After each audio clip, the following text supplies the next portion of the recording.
Hello and welcome to Xena, Warrior Podcast Minisodes. My name is Vera and I'm joined as always by my two human co-hosts, Katie. Hello. And Livy. Hi. What's up, guys? Oh, you know, same old, same old. Yeah? Elaborate. Huh?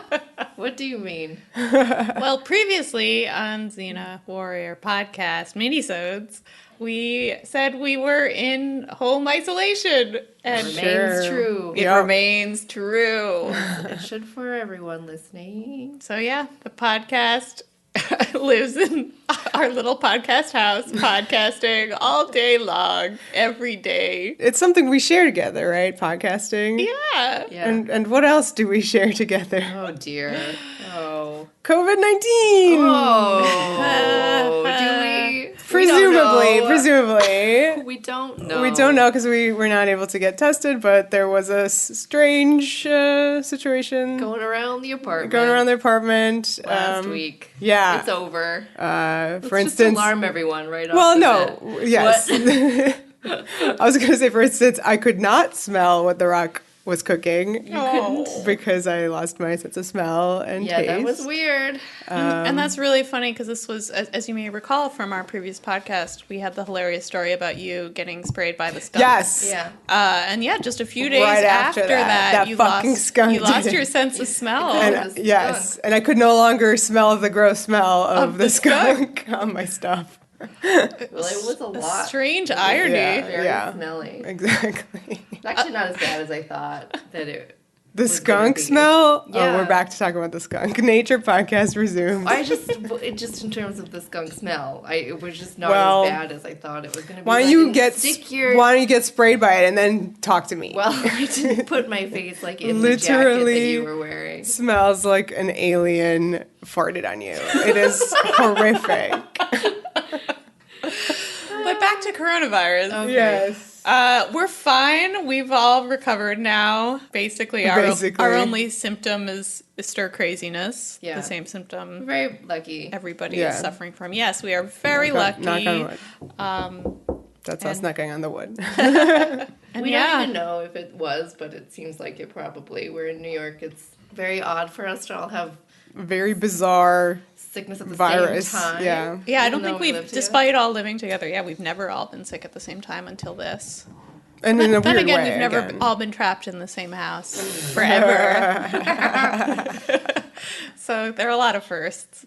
Yeah, but we, as always, hope that you guys are safe out there. Yeah, please stay in your house. Wash your hands, stay away from people, and wear masks now. You can get them on Etsy. People are making Fun ones. cute ones, Yeah. which I think is delightful, with nerdy patterns and stuff.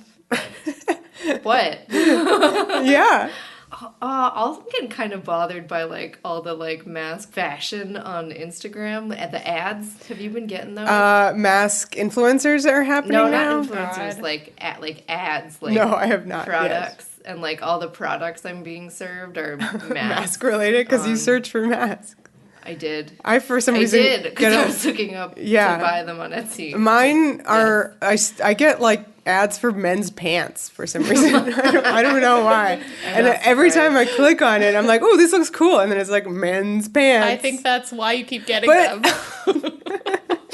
I can't fit into them, alas. So what are you drinking? Tea? Yeah, we're just drinking some tea. I know. Tea, Unfortunately, some we've not green been tea kombucha. drinking our favorite whiskey sodas as much. We've started to. They're coming back in now yesterday. that we're all Yes. feeling better. Yeah. Yeah. The delicious nectar of the gods. So good. Well, Vera, like you were saying, it's not so much there's I can't drink it. It's I can't smell it and taste Or taste it. Yeah, for instance, so yeah. what is the fucking It's point? literally, well, the point would be to be drunk. Well, I wasn't gonna be having it's the bad. good stuff. Bad our healthy good when whiskeys you're would be not a waste feeling on good. me. Yeah. So no. Yeah. But I might try some out tonight. But there's I'm no excited. outlet. That's right. It's Sunday. We are recording. This is a good segue. We are recording on, well, now you know, guys, our schedule. Our very old top secret record Oh, schedule. well. You know our business, guys. I love that you're willing to talk about your coronavirus, Oh, but yeah. not your what day of the week we record is a secret. No, but we are recording on Sunday, April 5th, and coincidentally, we watched the motion picture Star Trek First Contact today, and First Contact Day is April 5th. We did not know this. It is Even when we fun. were watching the movie. Yeah. Didn't register. They kept saying it. We were like, what is a date? What is a time? I didn't know what day it was. Does anybody know what day it is? Yeah. We know what days of the week it is, but not what date on the calendar. What data? What data? Data. It's data. So I think we are segueing to what Yes. the topic of this minisode is. Once again, a topic no one asked for. Just fast becoming my favorite kind of minisode, just because they're so random and fun. Yeah, this one's for us to listen to for all the time because we're now obsessed with 7 of 9. Yeah, well, so Star Trek, I think, is our show of quarantine. Yeah. I think, Which is great. officially. There's a lot of it. We like deem the Star Trek franchise like our quarantine thing, at least for a while. And specifically Voyager and specifically 7 of 9. Yeah. Yeah, like single-handedly getting us through. It's true. Yeah, we previously mentioned that we binged all of the best 7 episodes of Voyager. That kind of segued into various Bërg-related things. Like, then we went back and watched the Locutus of Bërg episodes of TNG. Was that his accent? No, I don't know what that was. Locutus of Bërg. Bërg. We're losing it. It's okay, though. It's fine. That was fun, and I had never seen that. They were despite super knowing dramatic. about it. Yeah, it Yeah. was really, really good. I understand why they're so famous. It was a Yeah. summer cliffhanger. Yeah, that was a major Bored. one. I love that it didn't just cliffhang with like, oh my god, Picard's a Borg. It cliffhung Yeah. with Riker being like, destroy him. Yeah. Which was awesome. Because Captain Number 1, you know, OTP. I love Will Riker. I have seen no Star Trek basically before quarantine happened, other than like, I think we did actually We watch. attempted a DS9 actual viewing from, beginning to what I thought was going to be all of it, but it was only like the got first interrupted. few episodes. We may try again. Now's We the, should. Now's the time. I'm craving that space station goodness. But yeah, despite me just having very little familiarity with any of the characters from TNG going into watching The Best of Both Worlds, I was just like blown away by it. Like just like the character drama of Riker, who's this loyal second in command, having to step up and not wanting to, but kind of being able to in this moment of crisis. It was really powerful. Star Trek is really good. Oh, is it? I mean, sometimes. Sometimes it's very silly. I meant that in like, I wasn't being away. It is very good. What is that? What is the topic of today's? Well, minisode? I mean, I thought that the topic was, as it is written, 7 of 9 and the Bërg. Yeah, That's the Bërg. 7 of 9. Yeah. She's 7 of mine. Oh, shit. Wait, but what is generally? Maybe we should do a little Star Trek backstory. Yes, go don't for know. it. Yeah, what are our individual relationships with Star Trek? I've kind of already said mine. What about you guys? Katie, Yeah. what is yours? You have some good ones. Yeah, that Star Trek TNG, The Next Generation was my first fandom ever in the history of fandomness. Also because I was very small. When did it start? The mid-late 80s, right? Yeah, that seems right. It was the first fan club I was at. That's I so joined cute. the official fan club. And I remember getting like a tote Oh my god. And like some other stuff. Do you get the magazine from that? Yeah, you get the because magazine. I must have also been in it because I was like every month anticipating walking to the mailbox to receive my magazine. Oh, that's so cute.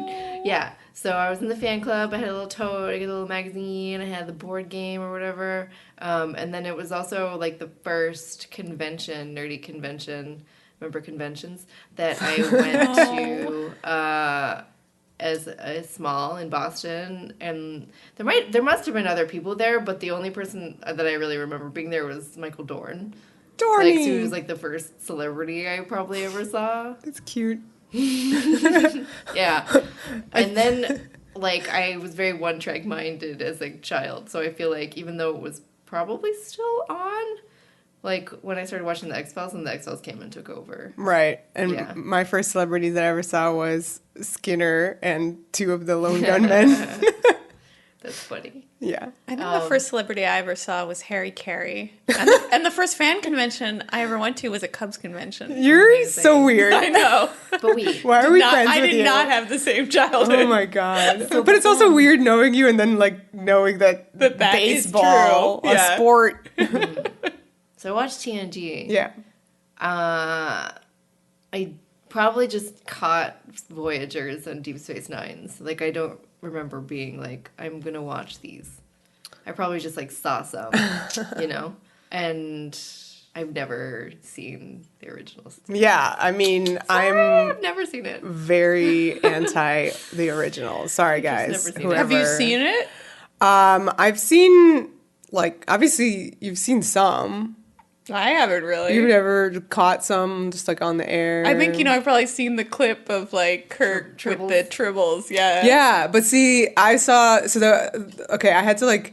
There's like a Deep Space Nine episode that's like a throwback to that. I think it's called The Trouble with Tribbles or something like that. The original, yeah. Oh, that's the episode. Okay.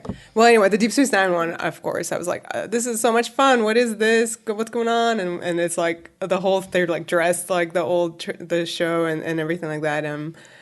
But I'm like, if I watch that old one, I'm like, I can't. It's just like too production ridiculous. values It's just are- too ridiculous, and like I just don't like it. And honestly, growing up on like the TNG movies, I was always like offended that the reboot was about the old shit. Sorry again to So everyone. and who by the thinks reboot, that. you mean The J.J. Abrams yeah. reboot. Like, I don't need Kirk and Spock. I'm sorry. I've seen a lot of vids shipping them. Well, they started a lot of stuff. They're the Yeah, OG. there they are. Yeah, Yeah. they're the OG. I mean, I respect that, Respect. and I am thankful for that. Respect. Yeah. They walked so we could run. Yes, exactly. Our shipping. Yeah. Katie, Yeah. did you finish your story? Yeah. Cool. Let me go into mine then. A weird sort of thing, but yeah. Oh, wait, I love Troy. Oh yeah. Okay. Oh, did you want to The say? end. She's my favorite. Did you want to say how much you loved Troy and her chocolate situation? I love that scene. It's very memorable from my youth of her like making out with the chocolate ice cream.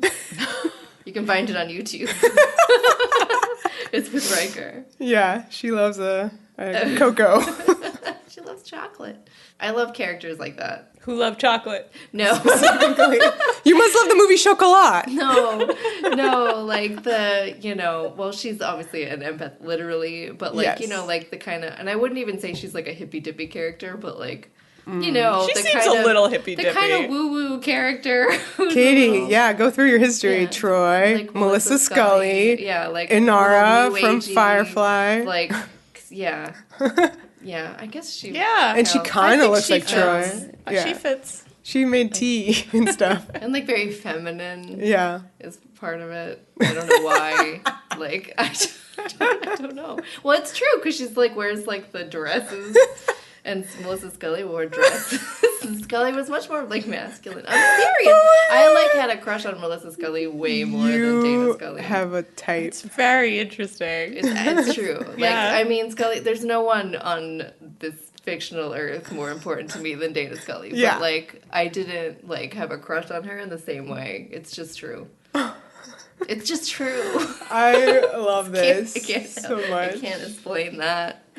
Okay, The so heart wants what the yeah, heart and wants. there's- yeah. I just don't know. you know. Melissa Scully. Love is She's love. so great. How many She times is so does she great. come up on this podcast? A lot. Way A more lot. than one would Way expect. more than is necessary. Probably more than she's appeared on the show The X-Files. It's true. Yeah, she Sad was but true. in how many episodes? Just a few. Just a handful. All right. While she's calculating the Melissa Scully episodes, I'm going to go into my history of Trek because you guys Four, are... but like mentioned in more. Her memory lives on for the Forever. entire... into the reboots and everything. All the seasons of the X-Files are filled with Melissa Scully energy. Moving on. Yeah, you guys are all anticipating my story. So I am a immigrant into this country, and I was born in Russia, if you don't know this. And I came, this year will be the 30th anniversary of my arrival to the States. Congratulations. Thank you. But I vividly remember that I was like, oh my gosh, TV, that's really cool. Because I guess in Russia we had like 3 channels. Not that there were that many more here, but whatever. I was like finding my way. Well, for me, we didn't have cable until a while later. But I would catch reruns of TNG and the Brady Bunch after school. And I thought everything was new, even though one was from the 70s and one was from the 80s. I was like, oh, new episodes, yeah, exciting. And that's kind of like the first shows I remember. Well, besides Captain Planet. That was like really the first show I remember. Because that was like something I was really into. And I have a feeling because there was one of the girls is Russian. So I was like, it's me. But then the real stuff was those shows, and I was able to tell the actor who plays Greg Brady this story, and so I'm like, I hope I get to tell one of the people from TNG one day that they helped me learn English. Oh, that's so sweet. Yeah, but I loved TNG. I just loved that, like, the whole, this little adventure, little crew on the ship, and I think my like love of like military stuff started with that. Maybe That totally makes sense. Yeah. I also like definitely loved Troy and definitely watched Gargoyles, the cartoon, because she and I think Riker. Yep. Jonathan Frakes also did voices for them. I loved Gargoyles. Now, is your mind blown that you were listening to Riker and Troy? It is confusing to me, I will admit.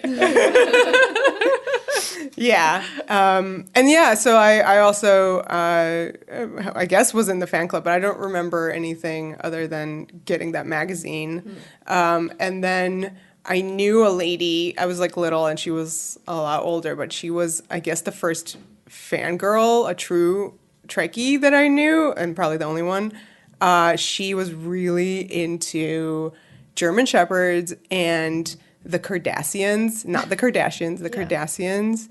And she, like, I think knew the language. Oh, wow. That's true. Fan cred. And it's like, I wish I could talk to her now because I'd be like so much more like aware of it. Stalk her on Facebook. Yeah. And yeah, so because of my love for TNG, I went into Deep Space Nine, got into some of those characters, and then Voyager was like I watched from start to finish because I never finished Deep Space Nine, which is why I'm like, oh, let's do it, because I want to see when it gets gritty at the end there. There's like some kind of war.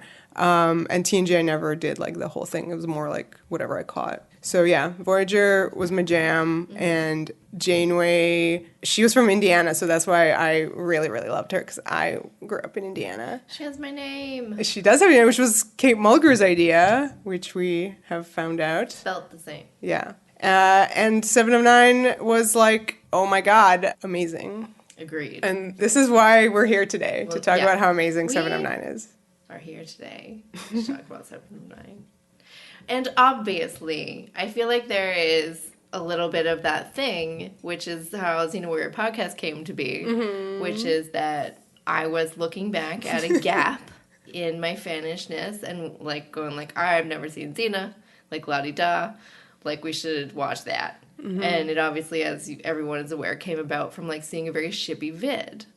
So another huge femme/slash ship in the world of fandom is Janeway 7 of 9, which I knew, but I had not seen any of it.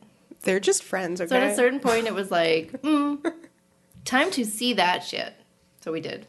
Guess what? It's great. Yeah, it's really fantastic. And kind of looking at the two shows, and particularly those two relationships, it's quite astounding how similar it is with Xena and Gabrielle. Yeah, that's what I felt like what we were going to talk about a lot as this being a Xena podcast. Yeah. I think that, like, you can see why there would be a lot of the same fans liking this ship. And of course, there's that famous photo shoot with Lucy Lawless and Jerry for Ryan. TV Guide. Yeah. So even at the time, people were seeing similarities, even if they were rather, like, superficial. But I think there are some quite deep ones. Yeah, like shockingly so. There's a lot of crazy similarities between, like, just many things. Actors, characters, so. We should also say, like, culturally, it's not just happening in our little bubble, that if you are also not aware, like, Star Trek Picard is on, or it just ended, on CBS All Access, which was very exciting. Like, I have not seen Discovery, but was, like, really excited about Picard because of my, like, TNG history, and was like, yeah, I'm going to watch that for sure. And then 7 of 9 is part of the cast of Picard, so there was all in the air. That was kind of really what actually kind of spurred, prompted our... I forgot that happened. Yeah, you're right. Oh, by the way, this kind of larger cultural moment was happening. Honestly, partially it was for us to be like, okay, we're going to watch Picard, and Liv, you got to know what's going on. So here's 7 of 9. Because I had never seen the way we did this, we, like, started Picard, then kind of, like, forgot about Picard for a while, and watched, like, a whole bunch of Voyager, and it was so funny because, like, the first episode of Picard, I was like, I don't know what they're talking about. Who's that? What's that? Okay. I mean, granted, we all did that. It's a little bit confusing in the beginning.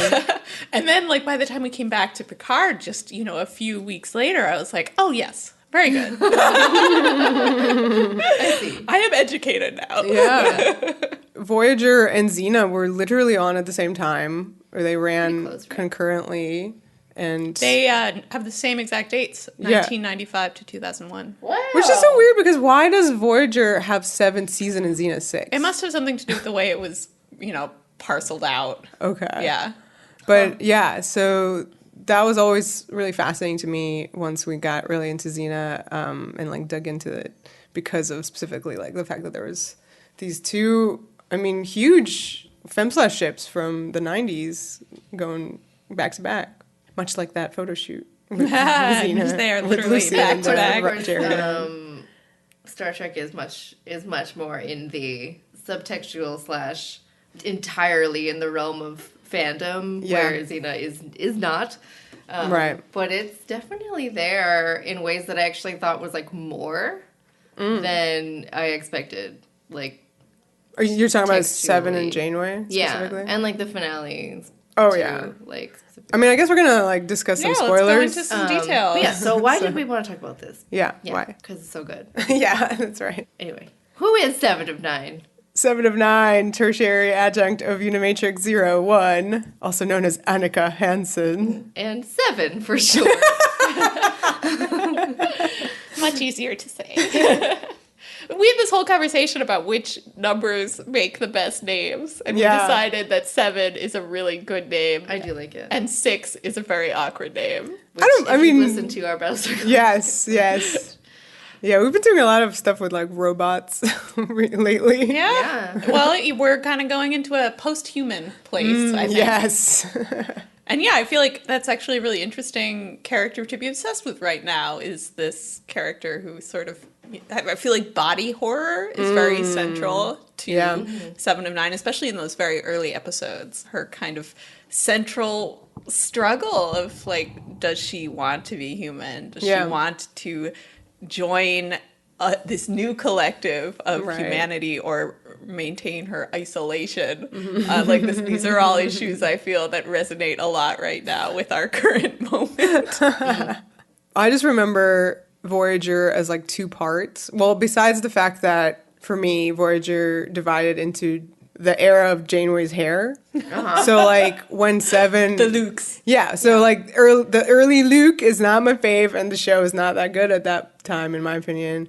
And then like once Seven. So what's the first Luke? It's kind of like It's like a terrible. it's almost hairstyle. like I think of like like Edith Wharton. It's like Yeah. hair, up Yeah, it up is. hair thing. It's not great. She definitely could be like up hair thing. It's hilariously. It's like Technical term. older Katharine Hepburn. yeah. Which is funny because Kate Mulgrew played Katharine Yeah, she's so Hepburn, good at that. older Katharine Hepburn. That voice. Yeah. So I just was like, this is not cute. And she is very cute. She's so cute. Extremely cute. I love her. That look was not doing her any favors. Also, let's just say it. First female captain. Yeah, first Oh, captain. Amazing. A Starship Federation ship. Yeah. Amazing, yeah. Interesting to find out the backstory of like how, besides the fact that it was a completely different actress at first, but that they auditioned some men just in case they didn't want to do it after all. Lady Captain. Wow.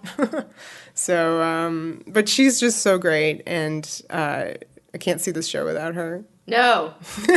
It's weird when you see the picture of the other lady, yeah. actress who was cast and flounced. Yeah. Yeah. Weird. Very strange. Everything happens for a reason. Well, it was just like there was a different Xena. Right? Right. And you're like, what? Okay.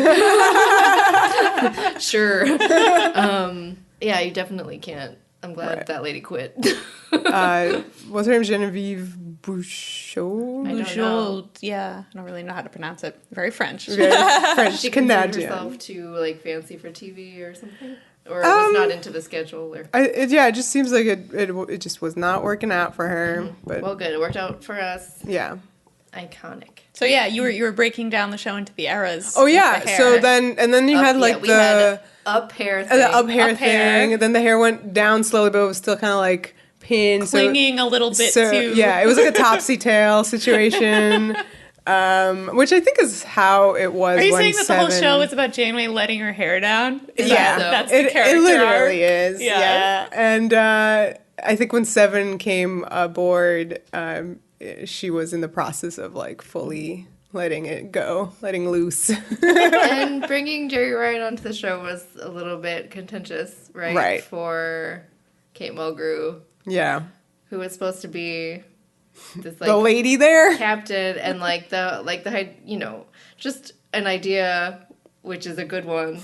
Yeah. Of like not everything has to be sexualized and you don't have to like sexualize women in media. Yeah. And then on comes Jerry Ryan in the outfits Yeah. that they put her in and stuff, and it seemed like there was a little bit of a Boobs bring a ratings. contention. Yes. 60% more ratings. Yep. That's pretty huge. a lot. I knew, like, again, I didn't watch Trek growing up, and I knew about this. You knew about the boobs? I or remember. The boobs? I remember being like, "Oh, there's 7 of 9. That's the new sexy lady that's gonna be on Star Trek." I didn't know anything about Star Trek, and I knew this. And what's I kind of hate talking about it in that way because the character and her performance is so wonderful. Yeah, and nothing about it is, I would say, No, she sexualized just is at all. there, She just has to and then wear those wearing clothes. that.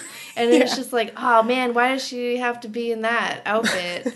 Like, Yeah. that's her choice. This is what they gave her. She can't just what? Well, it's like Troy. Why I did she have to know. wear that fucking catsuit? Because you need boobs, you need butts. It's what I'm saying. So it's like, I will say though that the very restrictive looking corset that's part of that catsuit, works so well with the character. The fact that she's very- holding herself like her Yeah. entire body is being squeezed inward Out through the boobs.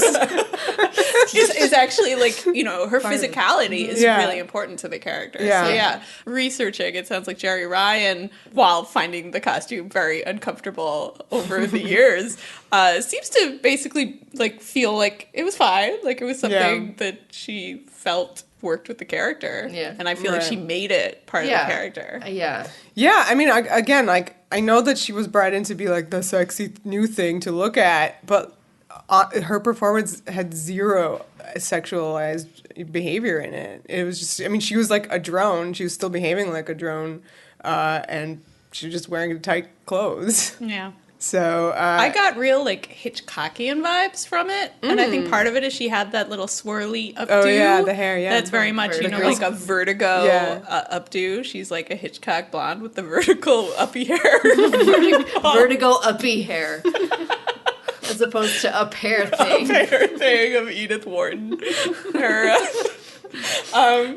But I feel like because she's so, she doesn't project sexuality. Like, it's all very, like, contained and focused inward. I feel like that's actually, like, people get off on that. So I feel like it actually, it's very sexual while I feel like she herself is not trying to be sexual, which is it's interesting. It's part of the whole package of seeing something made with a powerful woman in the 90s. We kind of wrestle with this on Xena too. It's like they're very sexy, and the show centers that while also making them such powerful and complex figures. Yeah. I guess Seven is a particularly troubling example in that she didn't pick out that outfit, or while Xena picked hers out. Yeah, and like the doctor even like gave her hair and stuff. No, he gave her also these clothes. Right. He chose this look for her, and it's like kind of nasty. It's definitely a little nasty, especially like I was really interested in the doctor's character, but he like develops romantic feelings for her over the course of the show, and it's sort of like a Pygmalion thing a little bit. So you're like, why is this happening? But yet I'm kind of interested. Oops. Where's my problematic job? Real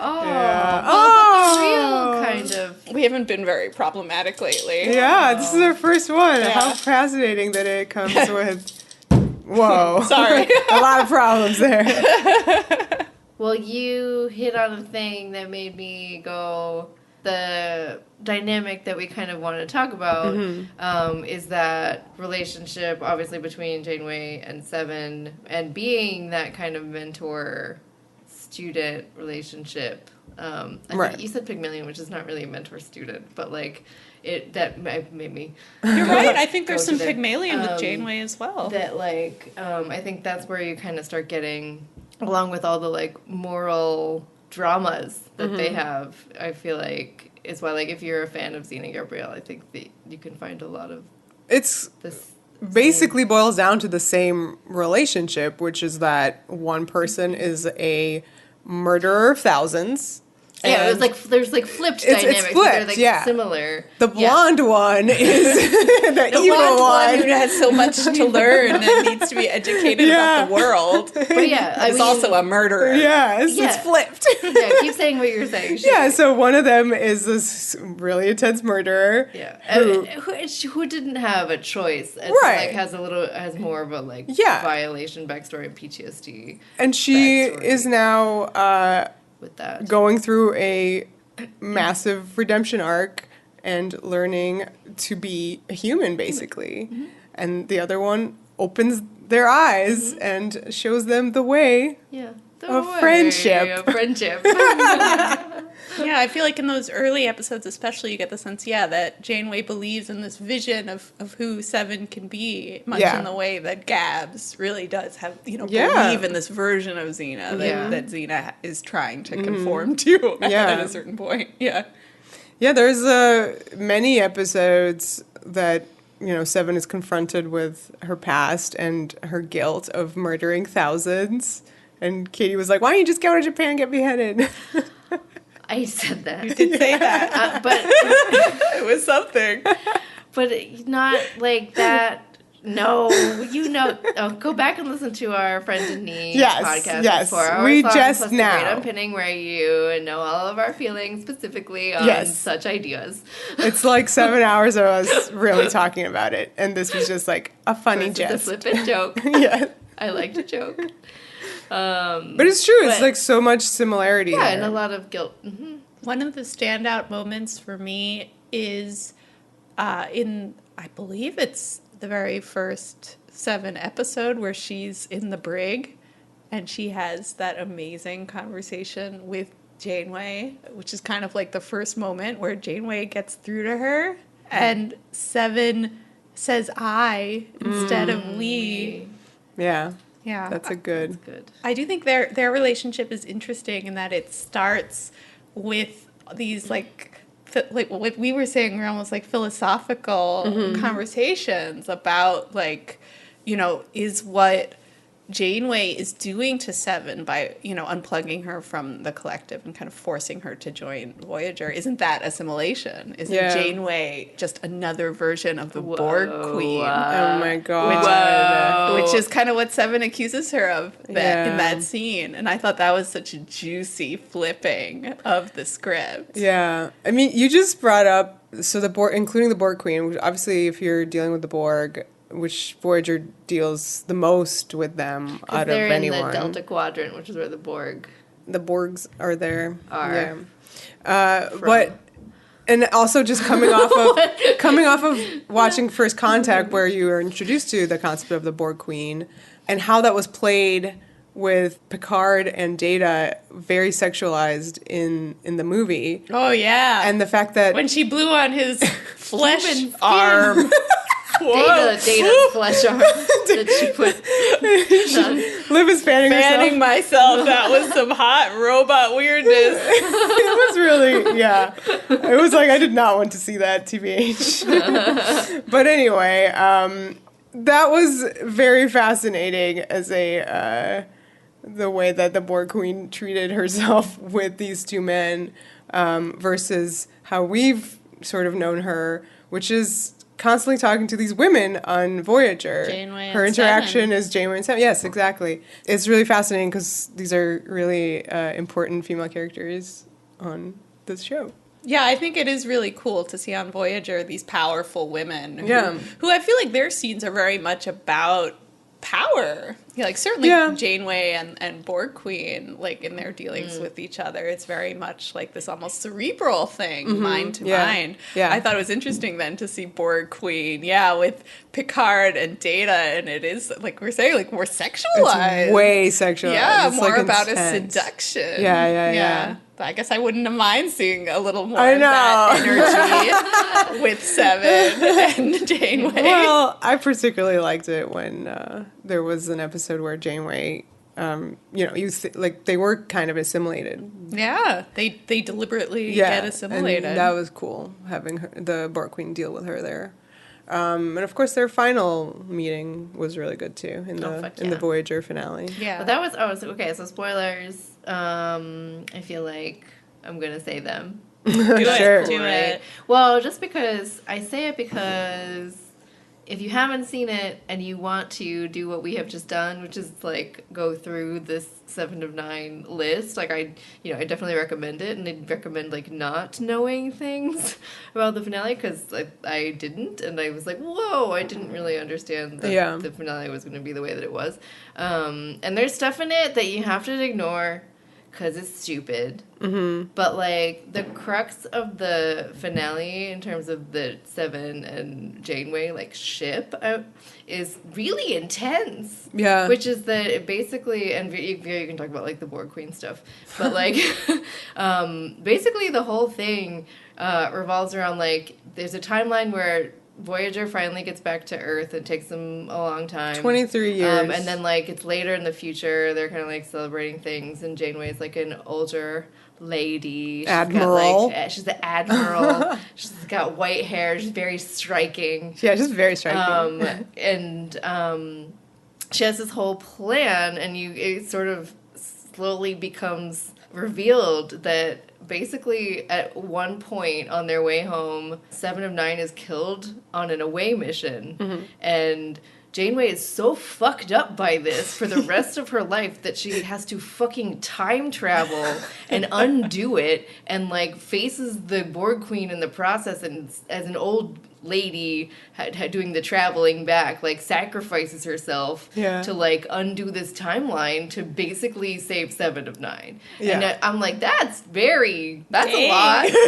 That shit gay. And you have to ignore other shit in it, which is that like they tried to put Seven and Chakotay together, and it doesn't make any sense. I think it's like an interesting fallout of how Kate Mulgrew decided that, you know what, like, please stop giving Janeway dates and like trying to ship her with Chakotay, which I get, because it was always so weird. Yeah, it felt really awkward. Yeah. In the little glimpses of it we caught in our 7 episodes. I mean, not that we liked seeing Seven and Chakotay. No, Just that didn't was make even sense. worse. They didn't set it up. Chakotay, what is their ship name?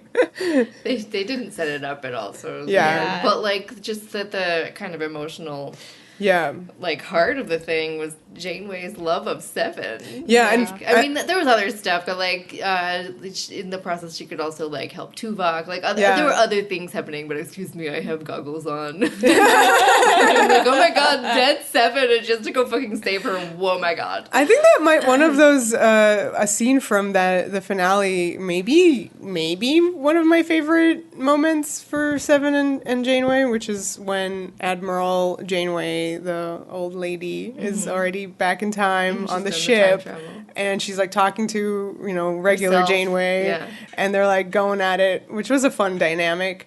But then Seven walks in the room, and the face that Janeway makes is just seeing so her good, again. because she hasn't Yeah. seen her in forever. She's been dead forever, and she sees her again.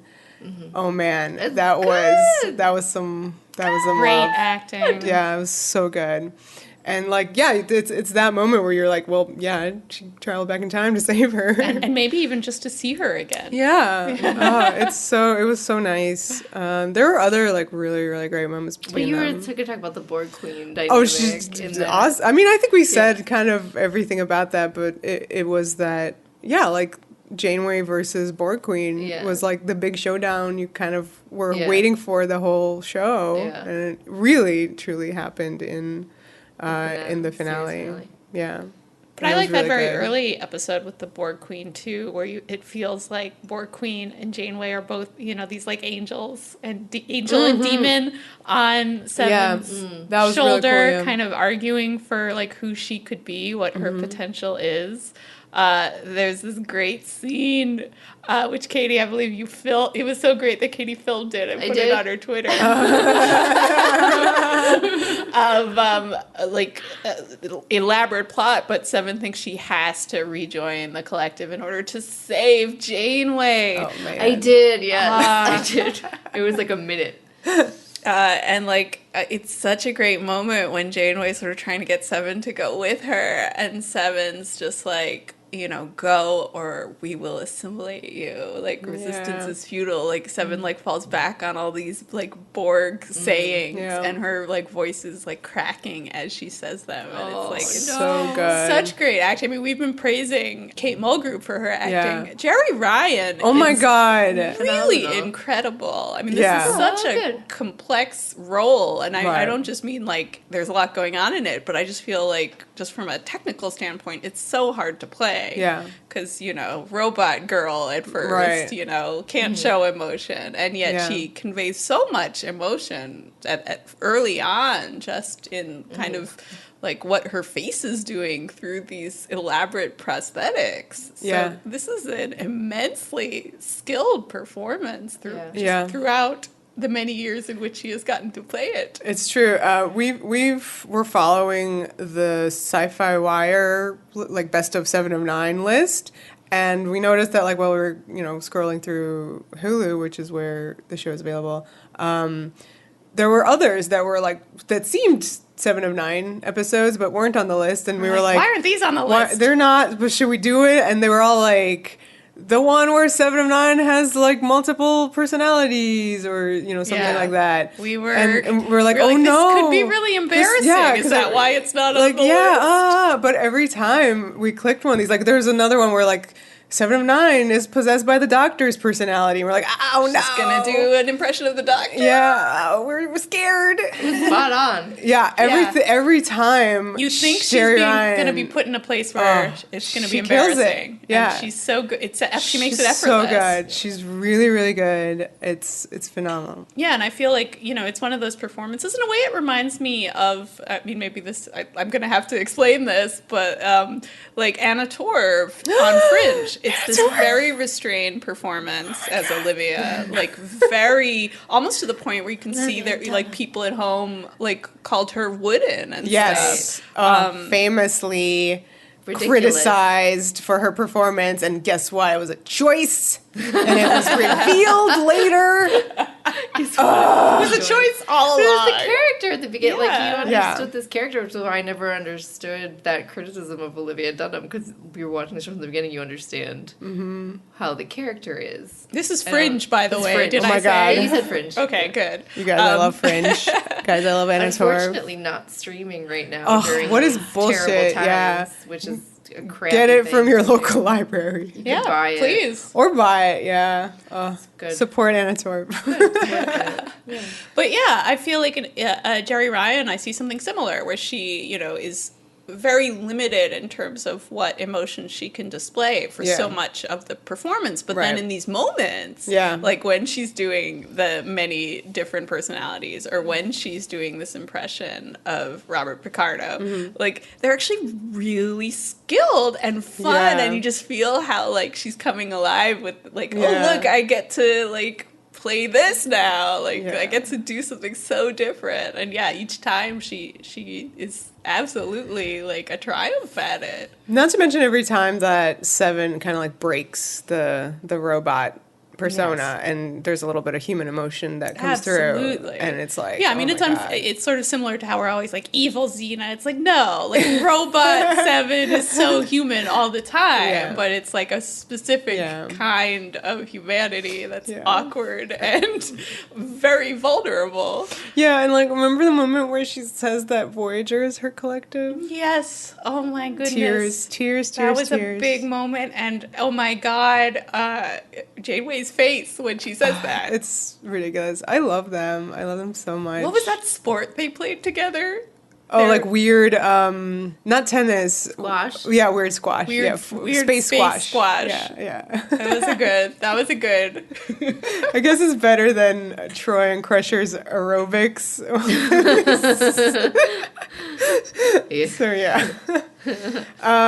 Well, let's quickly discuss Seven of Nine's progression Yeah. from Voyager to Yeah. Star Trek Picard. Which is just fully in line with Picard Yeah. itself existing now. I haven't seen Discovery, so I can't speak to like contemporary Star Trek. The only contemporary Star Trek I've seen is the J.J. Abrams Right, and then movies, of which yeah, Star this Trek Picard. Picard is part of That universe. timeline because of whatever they do in that movie. I don't care. I don't care. It has something to do with it, though. The Romulans. Sure. Spock Prime, whatever, Leonard Nimoy in the 2009 thing, and they did stuff, and the Romulan world was destroyed, and then they became refugees, and then something, and then Picard picks up at some point where they're doing something, there's a big incident and it's bad, yada yada. Anyway, the big incident that's bad, in a nutshell, like, it makes, like, Starfleet kind of become very isolationist, or the Federation become very isolationist, and, like, Picard does not agree with, like, a bunch of Starfleet choices, and he retires to a vineyard, and, like, I think that it seems to me, in a very cursory looking at the internet, that, like, some Star Trek fans are, like, not happy with Picard because it's kind of making the Federation and Starfleet, which have always been, like, the epitome of, like, utopian future, good things, positive things, exploration, good stuff, like, reflect a little bit more of our contemporary society and politics. So I can see being a little bit mad about that, but I also don't care, because it's kind of juicy and I like it. Like, Oh my for God, the it's characters. so good. And to, that's, like, the broad macro level of Picard, and then micro level you have 7 of 9 coming back for the first time since the Voyager finale to the Star Trek universe on Picard, and like, well, I don't know what it's been, 20 years, let's say, have gone by since she, I guess, went to Earth with the rest of the crew of Voyager, who I assume all went their separate ways after being stuck with each other for so long. I don't know what happened. But I want to know everything. Yeah. Because she comes back to Picard, number one, she looks fucking amazing. Not to say that that's the best thing, but like, oh my god, she looks detail. so good. Yeah. She looks amazing. I love the style that they gave her. I love her outfit. I love her hair. I love everything about everything. Let's get that out of the way. And then the second thing is that she has become a kind of Judge Dredd-esque bounty hunter who works for, like, with a group called the Fenris Rangers, basically. Yeah. And her introduction is so hardcore and heartbreaking that so much shit has happened in the last 20 years, and I don't know what it is, but oh my god. Like, I want, like, every detail, like, kind of filled in. And again, like I was kind of saying about some people being upset at Star Trek, I can see if you were, like, you know, big fan of Voyager or what have you, like, not being happy with that because you're like, well, what happened with everything, her becoming part of this family on Voyager, and, like, what's going on, like, why is she like this now? And I think, too, Jerry Ryan had said that she got the first script and was like, ah! Like was kind of scared by it, but then, like, you know, loves what the character has become and, like, and all this stuff now. So, like, it's just really interesting. I want to read so many fics about exactly all this. of them. How did Seven go from, like, wanting to embrace humanity, wanting to go to Earth, to this person who clearly kind of has fled from humanity? And I think it must have stuff to do with the kind of central conceit of Picard, which is that a big thing that has happened with the Federation and all this stuff is that they've banned synthetic life forms, and she is, like, mostly Borg pieces. Yeah. So I'm assuming beautiful that Borg there's pieces. that there's, you know, an animosity. Right. Yes, I think that is part of it. Yeah. Is she was never accepted the way Janeway accepted her. Right. Yeah. Like, honor. Yeah. Yeah. I was gonna say. sorry. That the last time I guess you see her, at least in the episodes we watched, attempting some human clothing and stuff. Well, besides her, like, red dress and whatever. Of seduction. But, yeah, the red dress of seduction. With Chakotay. No, but there's episodes where she's kind of, like, has a relationship with another Borg via some contrived way. But, like, her hair goes down and she puts on, like, pink clothes. Oh, yeah. And this is like, meant horrific. To be, like, her true self. Yeah, yeah. And I was like, what the fuck is this? And then we see her on Picard, and it's like, yes, that's the true self right there. Drinking that bourbon neat. Oh, my God. Wearing your leather jackets. And the sweaters. Guys, I have to say, I talked about it every time we watched an episode of Picard, but the sweater situation. Knitwear in space. Oh my god. I don't know where they got those sweaters, that costume department, but it was so good. I want them all. Yeah, they were good. Beautifully fit. Yeah, and just, like, the texture looks so good. Show. Yeah, I wish 709 had her own show, because she could totally carry it. More spoilers for Picard. One of the more interesting and great things that the show did is that they have... And I feel like you can still go on the internet and see people, like, arguing, but they have actually made 7 of 9 canonically queer in Picard, which is really super fun. In her first episode, there's this, like, crazy shenanigan going on with this other, like, bad lady. What's her name, Katie? BJAYZL. I can't say it without laughing. I can't. Katie, what's her name again? BJAYZL. You're getting my favorite thing is when you just were like having a conversation about something completely different, and Katie just suddenly, like, breaks in being like, BJAYZL. Oh my god! Just pops into your head. So funny. So sometimes it comes out BJAYZL, which I also find funny. Sometimes I call her BJAYZL. BJAYZL is also good. Because it sounds like BJAYZL. It's maybe one of the stupidest things the show has done. But she was a cool character and, like, clearly had some kind of backstory with Seven that was intense and, like, obviously involved this crazy stuff. This lady, like, she harvested Borg parts. Yeah. She sold that's the whole them. Thing. Yeah. And it's very intense. This first episode. But yeah, it definitely implied, like, something between them, and she honey trapped her. Yeah, that's exactly what it was.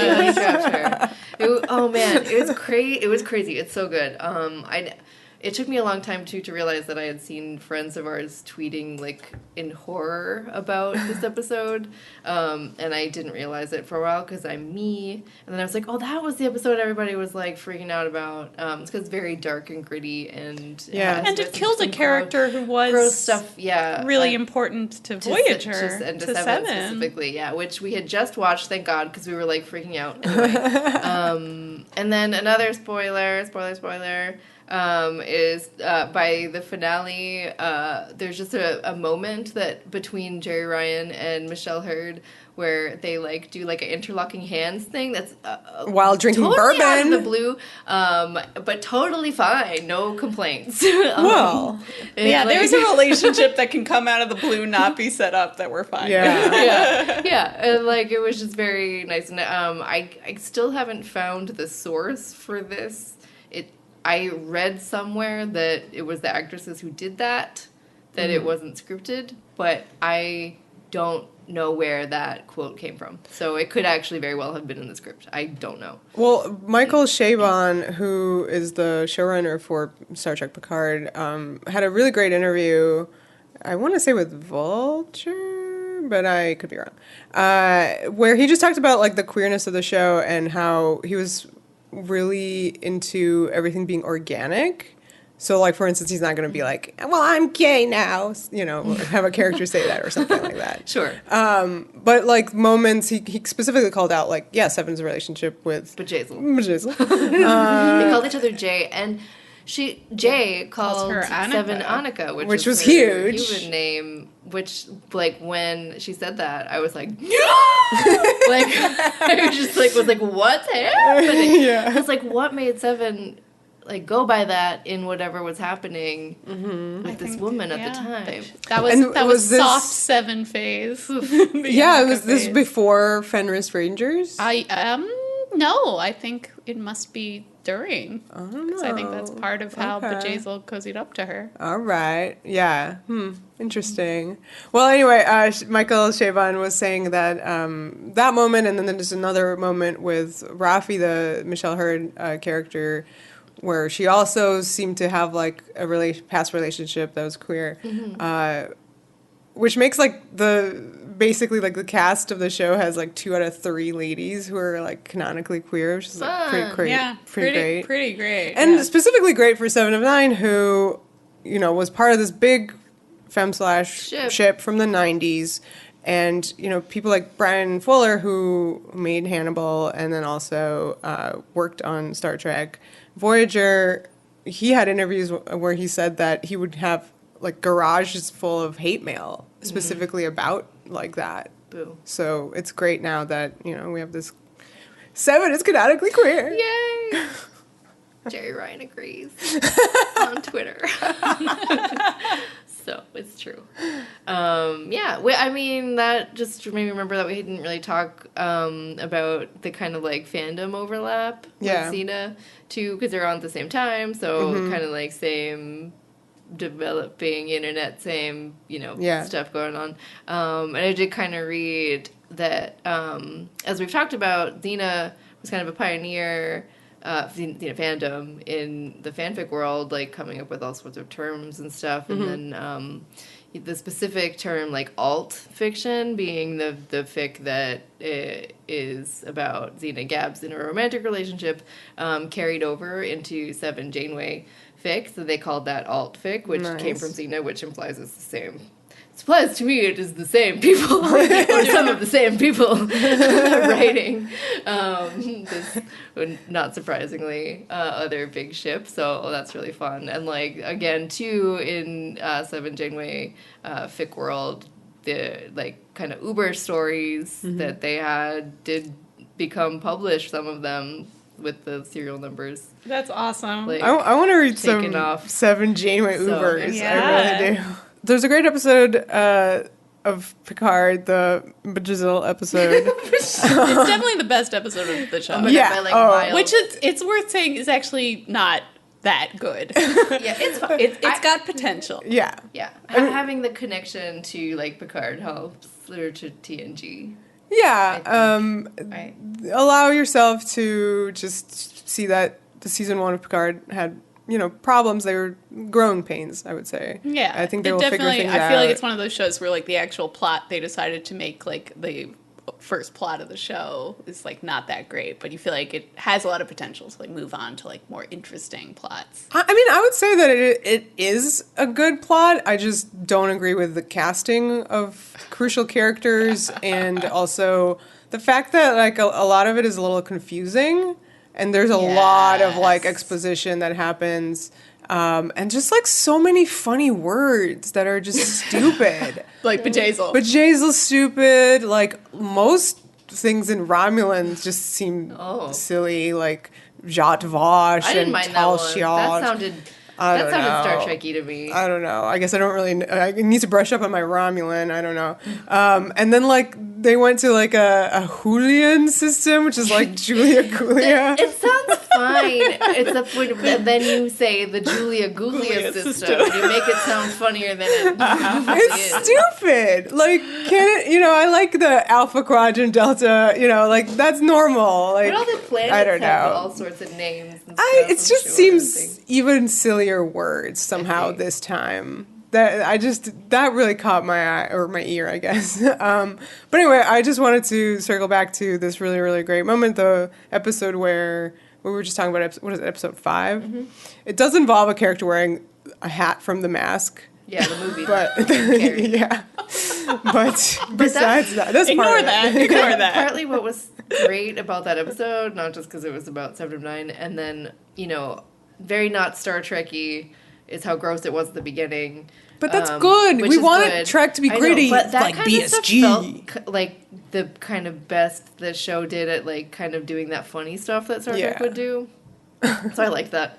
Yeah, there was some humor in that one, and that actually worked well. There was humor later that does not. The But other best episode was the one with Riker and Troy. Oh yeah, Which was really good. it was fun to see Riker and Troy, and especially their pizza.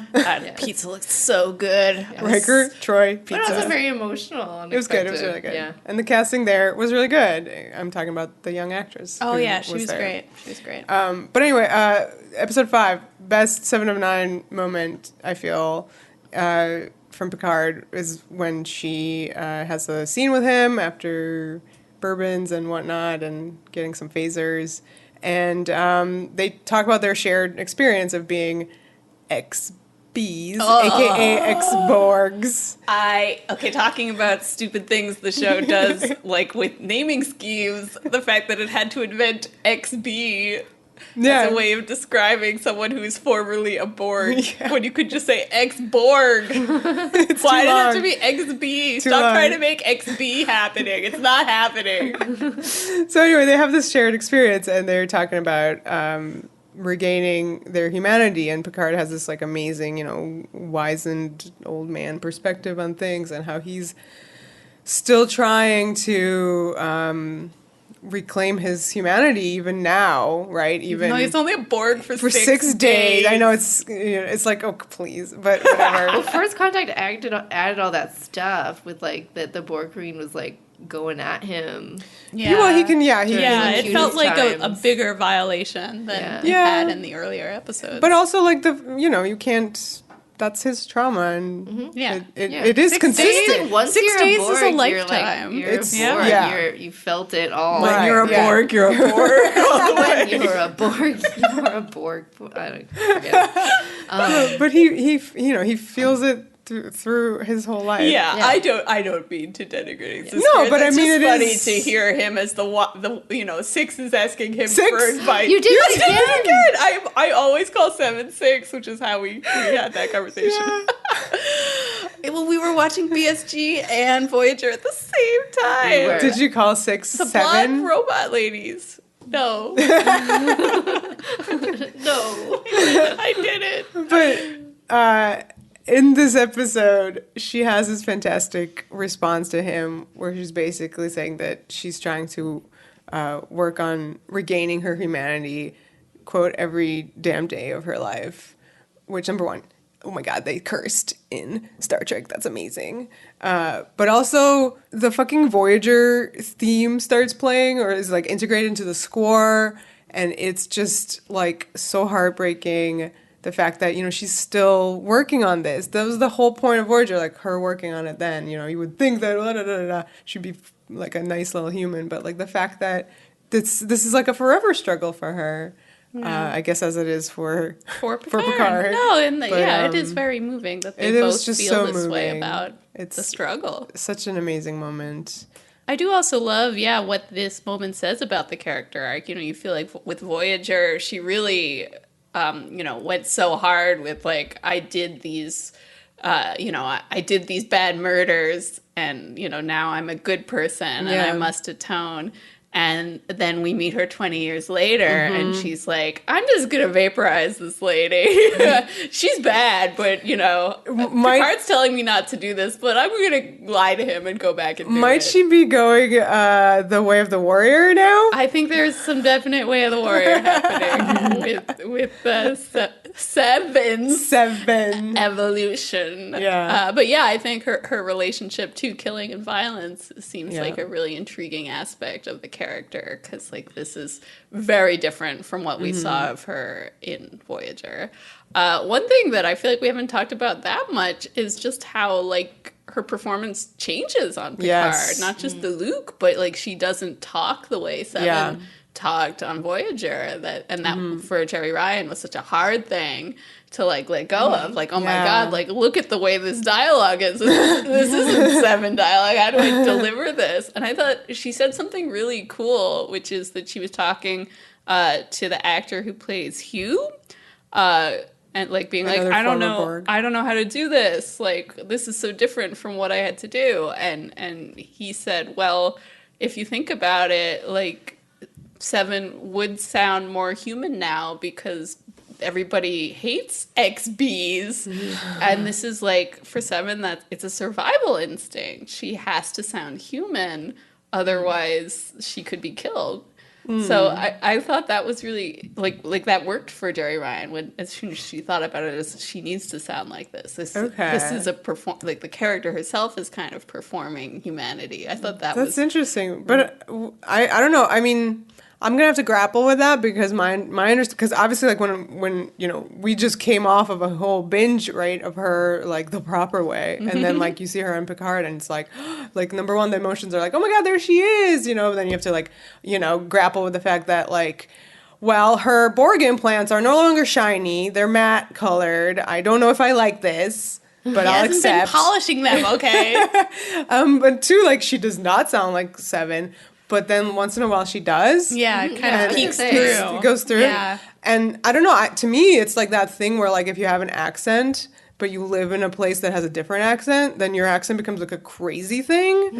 And like, so I was like, she's been living on Earth or like she's been around a lot more. She was on Earth, I think. More humans. And presumably, for me, like, I thought that it was just like, this weird thing where like this is kind of how she evolved over 20 years. I think that's true too. Yeah. Like, come on. But I think she's probably made a definite decision, to try to sound like this, which I think is apparently that's what it is, and I'm gonna have to deal with that, okay?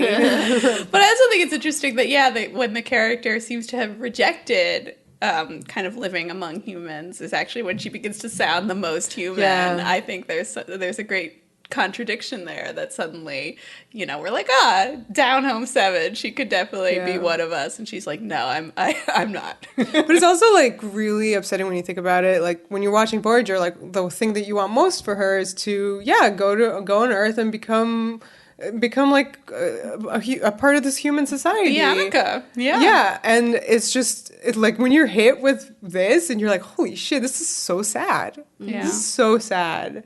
I mean, it makes and the fact that drama. she feels much like Picard feels that Starfleet itself has let her down, which is really moving. And I can see why the Star Trek fans would hate that to see Starfleet put in that position in the show. But I think it's powerful, and I think that says something, just about all kind of institutions right now that they let you down.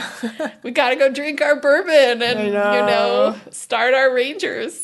Yep. Do it ourselves. Some funny other factoids that are just like strange but interesting that have something to do with Xena.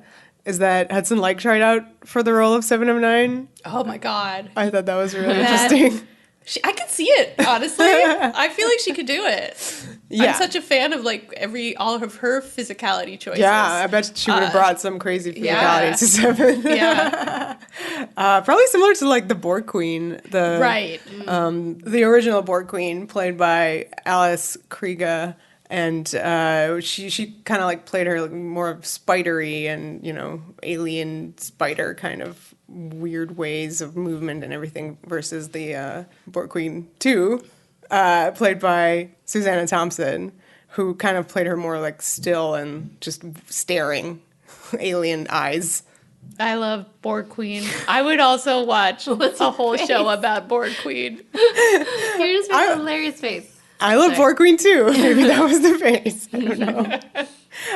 Yeah, she's amazing. I've loved her since First Contact. So yeah, all the episodes with the Borg Queen are just amazing. And always I elevated. kind of saw Borg Queen 2 before Borg Queen 1. Oh. So I was like, oh, Borg Queen is so cool. Seeing Susanna Thompson's performance is very good. But then you see Alice Krige, who made that role famous. And like, oh my God, it's so weird. She is so weird. She just, like, every little thing she does is extremely, like, made me feel uncomfortable. I was just like, help. Yeah. Other like really odd bits of trivia that I saw was that Jerry Ryan and Lucy Lawless were both like beauty queens. Huh. And also they were born in the same year. Huh? And also Gillian Anderson was born that year. Oh, wow. A good year. So like this is important news to me. Very good year. Was a very good My year. ladies of the 90s, guys. Come on. Yeah. Big deal. Very. Yeah, those are all my bits of trivia. I like them. Is there anything else we should say about this?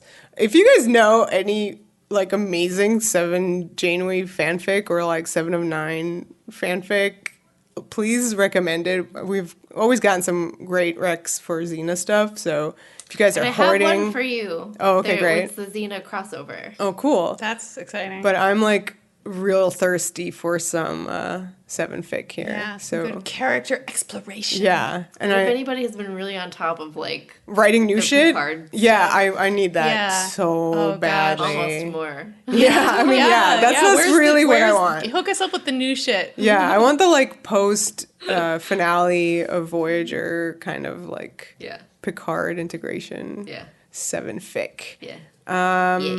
Yeah.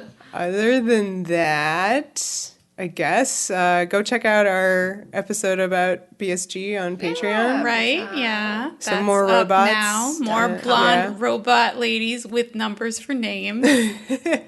And follow us on all the stuff and things.